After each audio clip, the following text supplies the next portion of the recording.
Halo guys, jumpa lagi bersama WFS Masa Bercerita. Hari ini aku akan menceritakan kasus tragis seorang pengasuh yang dihabisi oleh majikannya sendiri. Sebelum masuk ke ceritanya, jangan lupa klik tombol like and subscribe channel ini dan sebarkan video kami ke teman-teman kalian ya. Bersama saya Aprilia. Sekarang kita mulai masuk ke ceritanya. Sophie Lionnet lahir pada tanggal 7 Januari 1996 di Troyes, sebuah kota kecil di timur laut Prancis. Ia berasal dari keluarga sederhana, putri dari seorang tukang kebun bernama Patrick Lionnet dan Catherine de Vallon. Orang tuanya bercerai dan Sophie memilih tinggal bersama ibunya serta ayah tirinya. Sophie adalah gadis yang pendiam, pemalu, dan penuh kasih sayang. Ia sangat menyukai anak-anak kecil, hewan, dan memiliki kepedulian besar terhadap lingkungan. Sejak kecil, ia bercita-cita bekerja dengan anak-anak dan memilih jurusan pendidikan anak-anak usia dini di universitasnya. Sayangnya, setelah menyelesaikan pendidikannya, ia kesulitan mendapatkan pekerjaan yang sesuai di kampung halamannya. Pada suatu hari, ada seorang teman yang menawarkan pekerjaan sebagai pengasuh anak di London untuk keluarga yang menginginkan pengasuh berbahasa Inggris. Sophie melihat ini sebagai sebuah peluang besar. Ia berharap pengalaman ini akan membuka pintu kesempatan baru di masa depan serta membantunya meningkatkan kemampuan bahasa Inggris. Dengan penuh optimisme, Sophie berangkat ke London pada tahun 2016 untuk memulai perjalanan barunya. Ia meninggalkan keluarganya dan kota Troyes dengan harapan akan menjalani salah satu pengalaman terhebat dalam hidupnya. Singkat cerita, setelah sampai di London, Sophie bekerja untuk pasangan keturunan Prancis Aljazair yaitu Sabrina Codier dan Oussem Medoni. Mereka tinggal di Southfields. Pasangan ini memiliki dua anak, yang satu berusia 6 tahun dan yang lainnya berusia 3 tahun.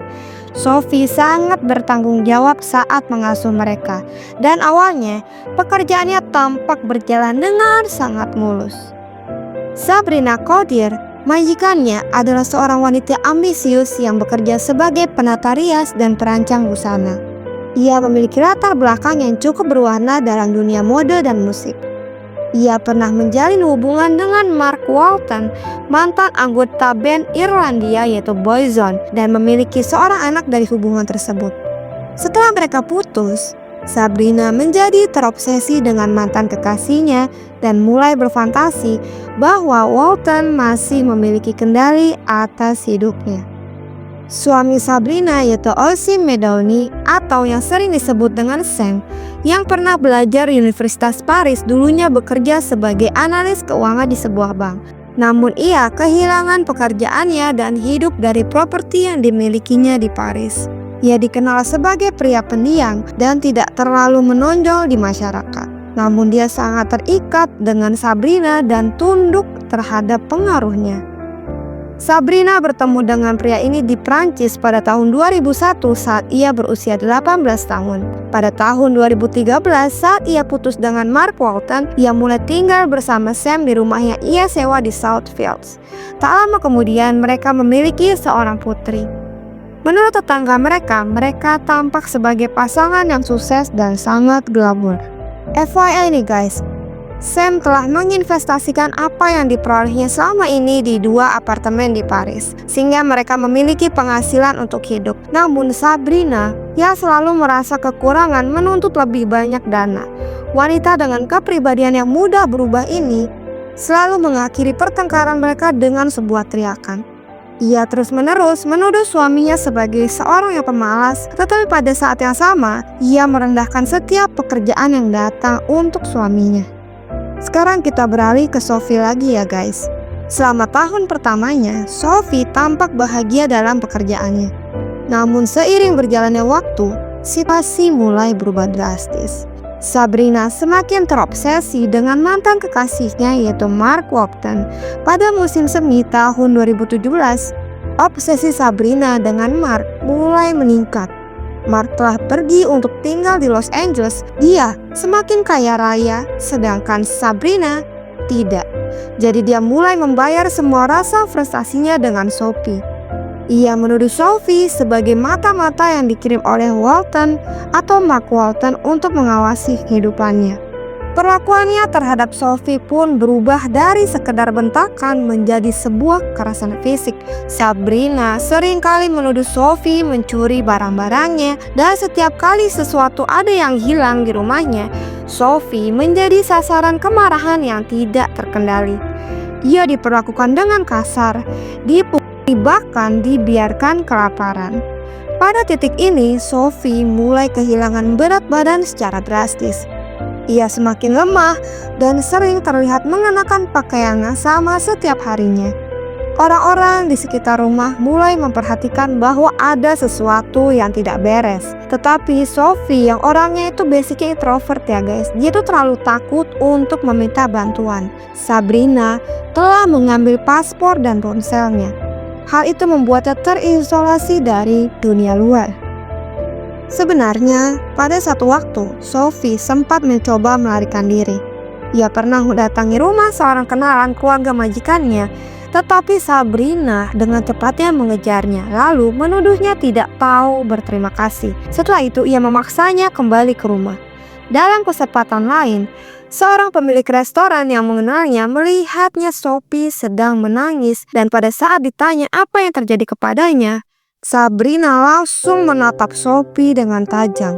Dan saat itu Sophie hanya bisa berkata bahwa ia sedih karena ibunya sakit. Pada puncaknya, Sophie mengalami perasaan yang sangat mengerikan. Sabrina dan Sam mengikatnya, menendangnya, lalu menarik rambutnya serta memukulnya dengan kabel listrik. Mereka ingin Sophie mengakui bahwa ia adalah kaki tangan dari Mark Walton dan bagian dari rencana jahat untuk menghancurkan kehidupan mereka. Dalam rekaman video yang ditemukan di ponsel mereka, terlihat bahwa Sophie dalam keadaan yang sangat kurus dan ketakutan. Dia dipaksa untuk mengakui tuduhan yang dibuat oleh Sabrina. Ia dipukuli berkali-kali dan akhirnya ditenggelamkan di dalam bak mandi. Berdasarkan hasil otopsi, Sophie mengalami patah tulang rahang, tulang dada, dan 5 tulang rusuk sebelum akhirnya ia tewas. Namun penyebab pasti kematiannya tidak dapat dipastikan karena jasadnya sudah dalam kondisi terbakar ketika ia ditemukan. Pada tanggal 20 September 2017, tetangga di sekitar rumah Sabrina mulai mencium aroma busuk yang sangat menyengat dari halaman belakang rumahnya. Mereka melihat kepulan asap hitam mengepul dan bertanya kepada Sam apa yang sedang terjadi. Sam menjawab dengan santai bahwa ia sedang memanggang ayam dan domba. Namun bau yang sangat tidak biasa membuat tetangga curiga dan melaporkan kejadian itu ke pemadam kebakaran. Ketika petugas pemadam kebakaran tiba, mereka menemukan api yang telah menyala selama 3 jam. Di antara sisa-sisa api, mereka menemukan sesuatu yang tampak seperti bagian tubuh manusia. Polisi segera dipanggil dan investigasi langsung dimulai. Setelah penemuan jasad Sophie, Sabrina dan Sam akhirnya ditangkap. Selama persidangan, mereka saling menyalahkan. Sabrina mengklaim bahwa Sophie meninggal dalam tidurnya, sementara Sam mengatakan bahwa Sophie tewas secara tidak sengaja di kamar mandi. Namun bukti yang ditemukan di ponsel mereka menunjukkan bahwa Sophie telah disiksa selama berjam-jam sebelum akhirnya meninggal. Persidangan yang berlangsung dari Maret hingga Mei 2018 mengungkapkan betapa brutalnya perlakuan yang diterima Sophie. Lebih dari 8 jam rekaman video diputar di depan juri yang memperlihatkan bagaimana Sophie diperlakukan dengan kejam sebelum akhirnya tewas. Singkat cerita, pada tanggal 24 Mei 2018, Sabrina dan Sam dijatuhi hukuman penjara seumur hidup dengan minimal 30 tahun sebelum bisa mendapatkan pembebasan bersyarat. Hakim dalam persidangan mengatakan bahwa Sophie mengalami mimpi buruk dalam rumah tangga dan bahwa penderitaannya berlangsung lama tanpa belas kasihan. Orang tua Sophie sangat terpukul dalam tragedi ini. Ibunya yaitu Catherine menyesali bahwa ia tidak menyadari betapa seriusnya situasi yang dialami putrinya. Ia tidak bisa melupakan foto-foto terakhir Sophie yang kurus kering serta gambar mengerikan dari sisa jasadnya yang terbakar. Kasus ini menjadi pengingat akan bahaya kekerasan domestik dan penyalahgunaan kekuasaan terhadap individu yang sangat rentan. Sophie adalah seorang gadis baik hati yang hanya ingin mencari pengalaman baru dan mengejar impiannya. Sayangnya ia justru menjadi korban kekejaman yang tak terbayangkan. Tragedi yang menimpa Sophie mengguncang banyak orang di seluruh dunia. Ia adalah seorang gadis muda yang penuh harapan, namun kehidupannya direnggut dengan cara yang mengerikan.